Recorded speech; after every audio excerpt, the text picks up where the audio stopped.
State, and we have Dr. John in the studio from Creation Ministries International, and he can answer your questions on evolution, creation, dinosaurs, aliens, all sorts of different things. And all you have to do is text them through to us. Just SMS 0401 949 949. Good morning, Dr. John. Yeah, good morning, Mick. It's great to have you in here, Dr. John. I've been telling everybody yesterday in particular that I went flying on the weekend, and we went down to like Albion Park, and then from there we flew out over the Blue Mountains. And interestingly, my pilot, a mate of mine, he got scared as we flew over sort of that area where the Three Sisters is. Right. He was a bit scared. He said, "Look at the size of those cliffs." I said, "Mate, we're at 4,500 feet in an aeroplane. What are you worried about the cliffs for?" And he said, "I don't know. They just freaked me out." But it was absolutely amazing flying over and looking at the layers in those mountains, because they're big, sheer cliffs. And it's not just that valley. There's another valley a bit further over, all the same, these giant cliffs. And there's just layer upon layer upon layer. And you sort of think, how do they get those big chunky layers? Yeah, I can't imagine any other way other than a giant flood. Yeah, well, look, that's true, Mick, but can I just correct you there? Your pilot friend was probably right to be a bit nervous.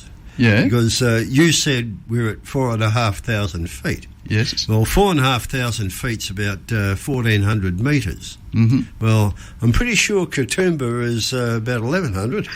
Yeah. Well, you know, I mean, there's not much margin for error there. We're above the ground. Yeah. We're in the air. I'm glad you were. Yeah. Oh, it was absolutely awesome. But just to see the size of the mountains, and particularly those giant layers. You've talked about it, the layers that you can see going down to the Hawkesbury River as we drive down to Sydney. But when you see the size of those valleys out there, you imagine the amount of water that would have had to have cut through the valley, and then those giant layers. It just makes so much sense. That's right. And The general scientific explanation for a lot of those things, and I'm not specifically talking about the Blue Mountains, but if you think of, well, the Blue Mountains are not as big as Grand Canyon, which is enormous. And when you look at Grand Canyon, you see the same sort of thing. Mm-hmm. And down the bottom, you see the little Colorado River snaking its way through the canyon. Yeah. And you know, conventional belief has been that over millions and billions of years, the Colorado River cut the canyon. Mm-hmm. Well, of course, that's just impossible. For a start, in many places, rivers can't flow uphill. And when you look at things like that, and when you look at Jamison Valley and the Blue Mountains, you realise that it has to have been a torrential runoff of floodwaters that will carve that sort of thing. Mm-hmm. And the other point is that as it carves it, that takes all the silt and sediment out. But when you look at the leftover, you see all the layers in the side. Mm. Now, how did all the layers get there? Yeah. I mean, they were there before the valley was carved out. Yep. And they get there because they were sedimentary deposits done during the time of the flood, which was on the earth for about a year. Mm-hmm. Now, bear in mind that in that time that it's on the earth, every day we've got tides sloshing backwards and forwards, bringing more sediment in and taking more sediment out, and that's how the layering has got there. Yeah. And when you look at all the layers, you see they're one on top of the other, just like a layered cake, but it's only the top that gets a bit irregular. The underneath layers are all flat planation surfaces. You know, that was something else I noticed. I know now and again you'll see in a textbook a mountain where the layer is at a bit of an angle, and yes, we hear about that upheaval, but I notice, these are big mountains and the layers are still flat, and the fact that they're flat. And people say, oh, yeah, the tectonic plates push against each other, and you'd imagine there'd be angled layers somewhere. But they're not. They're flat layers. They're all flat layers. Well, there are angled layers here and there, but one of the things that you do find, which is also consistent with being laid down by Noah's floodwaters, is you see bends in the rock layers. Mm. Now, that can only happen while the layers are soft sand, because if they had solidified into rock, it'd break. Yes. So you can't get bends like that in rock because rock doesn't bend. Yeah. And the other thing I noticed too was, obviously we were up quite a bit higher, looking down, but each layer looks like many meters thick. And if you imagine, from the evolutionist's point of view, that these layers are built up, of silt or sand over long periods of time, why are these many meter thick layers all the same colour? Then the next layer is completely different. It's almost like, well, there's a million years, and then a million years later it was all a different colour. It can't really happen like that, can it? I mean, you'd imagine it'd be all sorts of different bits and pieces. Look, and the other thing that you don't notice between the layers, Mick, you don't see any sign of additional soil or vegetation, which obviously would happen if there was a million-year gap between the layers. So it's quite clear that there can't be millions of years gaps between the layers. It's a matter of days, if that.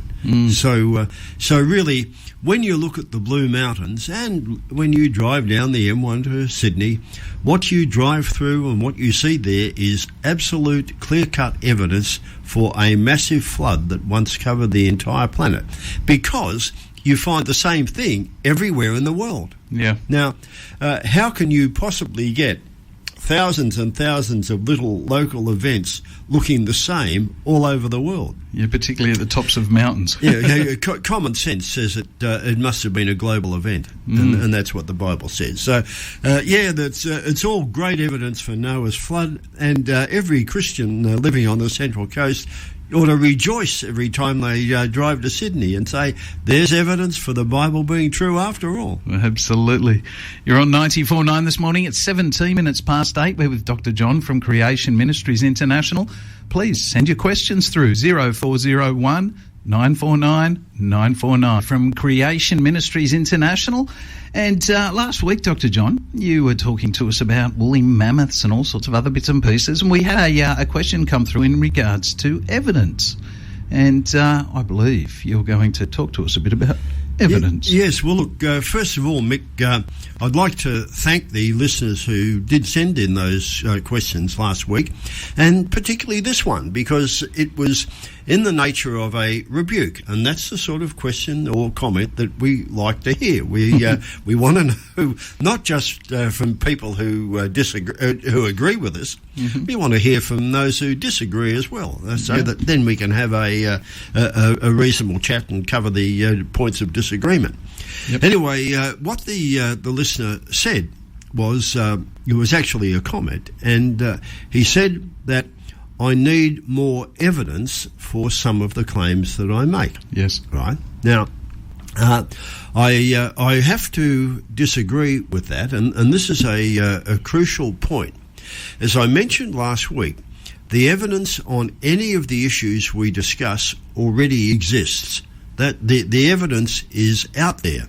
Now, that doesn't mean that all the information about any issue is known, but everybody's got access to all the information and evidence that is known. There's no exclusive evidence for the creationist or exclusive evidence for the atheist.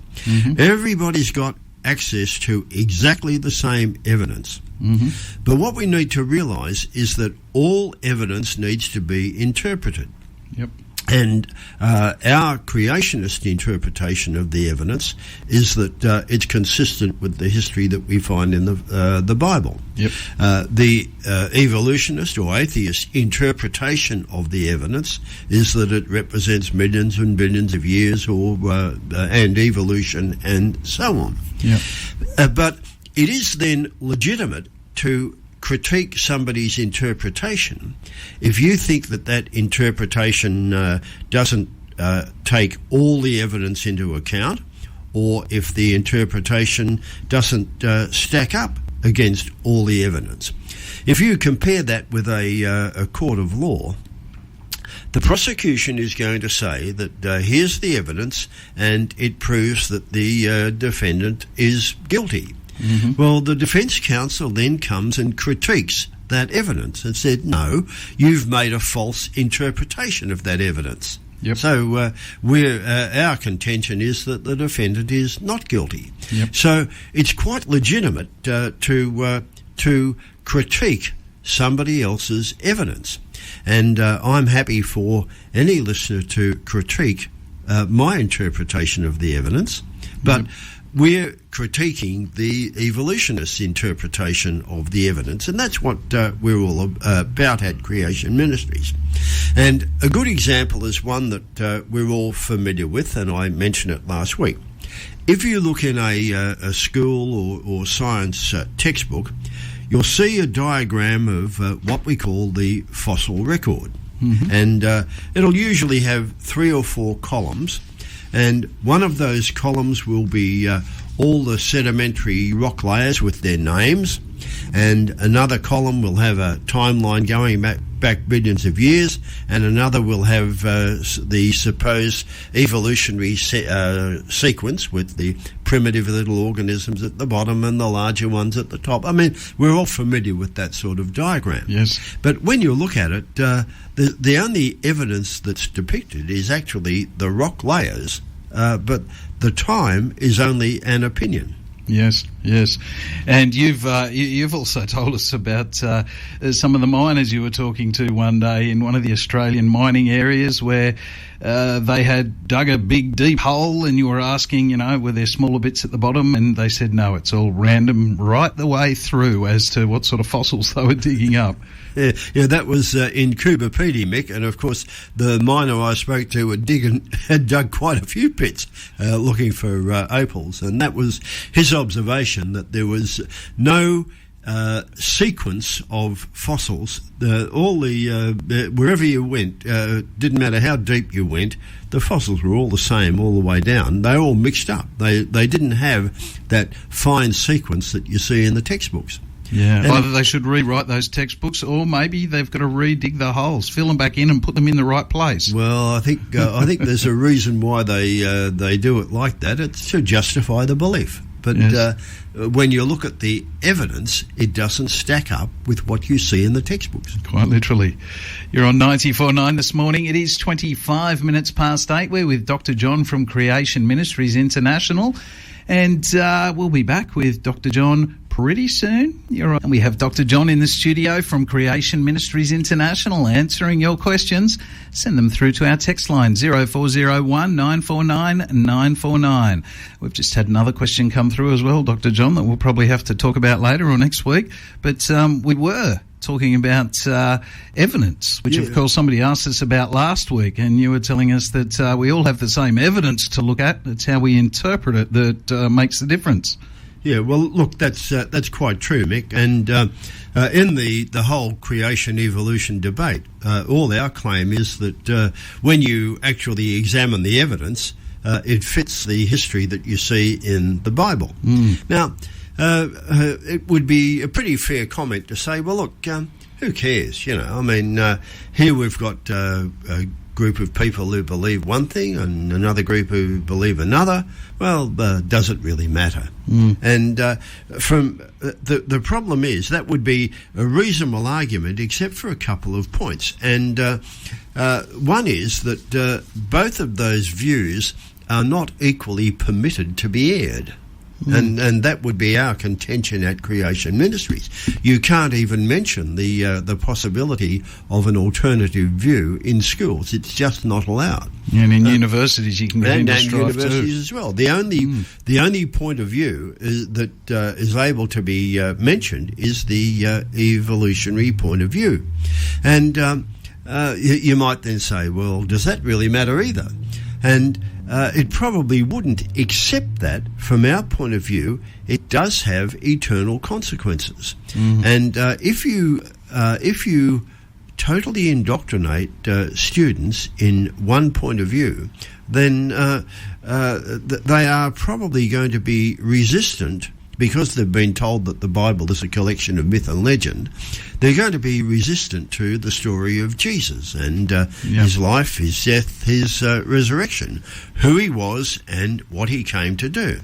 Now, if we reject that along with the rest of the Bible, because we've been told that it's just a whole lot of legendary stories, then we're lost. And that's why it's so important, and why Christians in particular have to see, Christian parents have to see how essential it is for them to be familiar with our website and our materials for the sake of their children, because their children are only ever going to be taught the other view, the evolutionary view, and it's presented as factual, unarguable, and unless parents are aware that this is what the children are being taught, and if they're not aware themselves that there are really biblical answers that stack up much better against the evidence, then their children, unfortunately, are going to be lost. They need to be able to answer their children's queries, and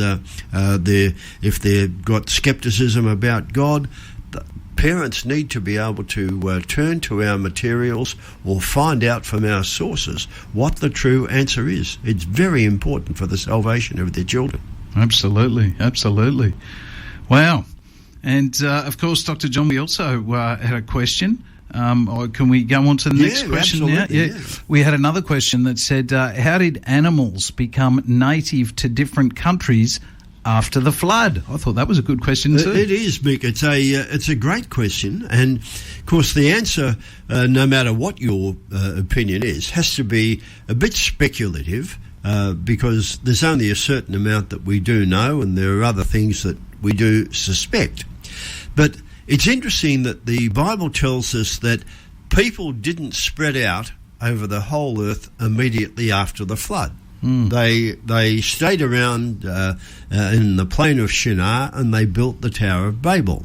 And they hung around that for about 5 generations after the flood. Now, that's probably 200 to 250 years. Well, that gave all the animals a pretty good start. You know, they could go out and spread all over the world themselves without any interference from people. And of course, both evolutionists and creationists believe that there were ice ages. Now, the evolutionists believe that there could have been several, whereas creationists believe that there was only one after the flood. And they've put forward an explanation as to how that ice age might have happened. But what the ice age would have done is lock up a lot of the Earth's water in ice sheets. And sea levels would have been very much lower than they are today, which meant that there would be ice bridges and land bridges linking the continents in a way that we don't have now, because we have much more. Well, we don't have any more water. We don't have so much of it locked up in ice. So they would have been able to travel all across the whole globe because of these ice bridges and land bridges. And of course, one of the other things that is known is that animals have travelled around the world huge distances on log rafts. That's been observed many times, and what we know with log rafts from the nature of Noah's flood, which was a volcanic event, a tectonic event, and all the other things, there would have been many log rafts in existence. So they would have been able to travel around on those log rafts. Yeah, I guess like we see, kilometres of plastic waste in the ocean after the flood, there would have been huge kilometres of logs and all sorts of other debris floating around. Yes, well, we've seen that with volcanic events like the Mount St Helens eruption. Log rafts form quite rapidly, so they would have been available there to transport all the animals. Yes, but we know that animals can spread over a huge range very quickly. And we've only got to look at Australia as the example of that. Look at what rabbits and foxes and cane toads and various things like that have been able to do in Australia in just the short time since they were introduced. And even the domestic animals that have gone feral, like the camels and horses and goats and pigs, I mean, they're all over the place as well. So it doesn't take very much time for animals to spread a very large distance. Yeah, and I guess during the Ice Age too, they would have certain animals are pushed in one direction. The animals that didn't like the ice, well, they would have gone the other direction, and it would have started to split them up a little bit as well. Yes, well, look, one of the things that would have happened too, and we look at the Australian animals and we see that they're all marsupials, the native animals in Australia. And it used to be said that only Australia had marsupials, but now we know that that's not the case, that they've existed in Asia and North and South America and still do. And so it's not just Australia, but Australia did get cut off after the melting of the ice sheets, because the land bridges and ice bridges were no longer there. And that's been observed many times in other places too. When an island gets cut off, the animals on it find their ecological niches and they thrive. We've only got to look at Mauritius for the dodo. The dodo only existed on the island of Mauritius, and the dodo would have probably stayed there except for the advent of man, who wiped it out. Yes. And then if we have a look at Madagascar, we have all the lemurs on Madagascar, which don't occur elsewhere. So it's obviously nobody has all the answers, but animals were able to get to these distant places, then get cut off because they became islands, and then thrived in their various ecological niches. Look at, it's interesting what we see down in the Antarctic, and why it's not permitted to take dogs to Antarctica. Because dogs, if they went feral down there, would wipe out all the penguins. The penguins thrive because they do not have any land predators. They've got plenty of predators when they get into the water, but they don't have any land predators. And it's an amazing sight to see all of these millions and millions of penguins on an ice scape in Antarctica. It's a fascinating sight. I'd love to see it. You are on 94.9. It is 12 minutes to 9. We're with Dr. John from Creation Ministries International. If you have a question, send it through to our text line 040 from Creation Ministries International. He's answering your questions. Send them through to our text line 0401 949 949. Now, Dr. John, you do a lot of talks around the place, and of course you get lots of questions. Has anyone said to you, hey, well, we've got kangaroos here in Australia. No one else has kangaroos. Why did they only come here?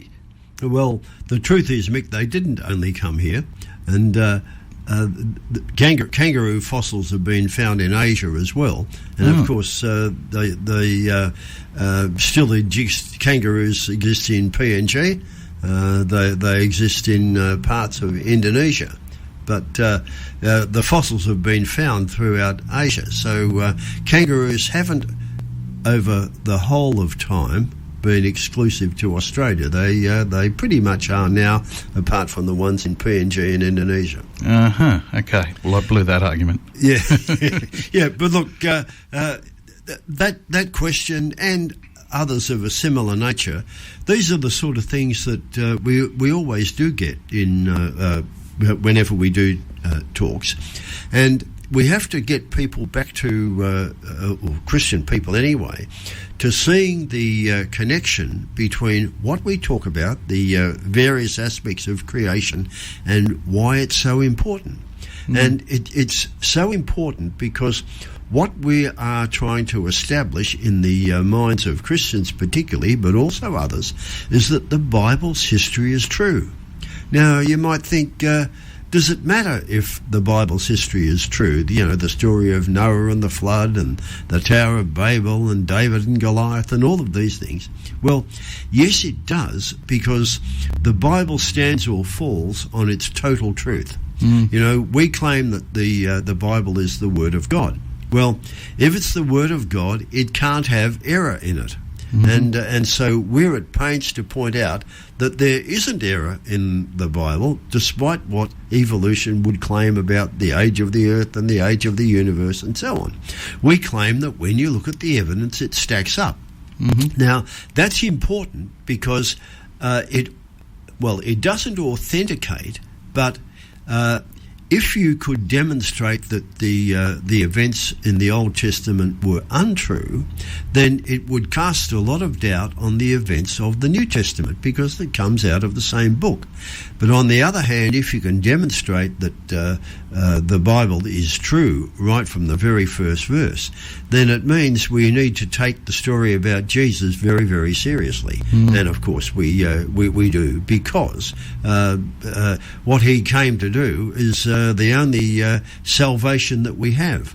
And when we come back next time, Mick, and it won't be next week because I'm away next week, but I want to talk a little bit more about Jesus and what he came to do, because we're coming up to Easter, and that'll be in the Tuesday before Easter. Excellent. All right, well, thank you again, Dr. John. Another awesome week, and looking forward to the week after next. Yeah.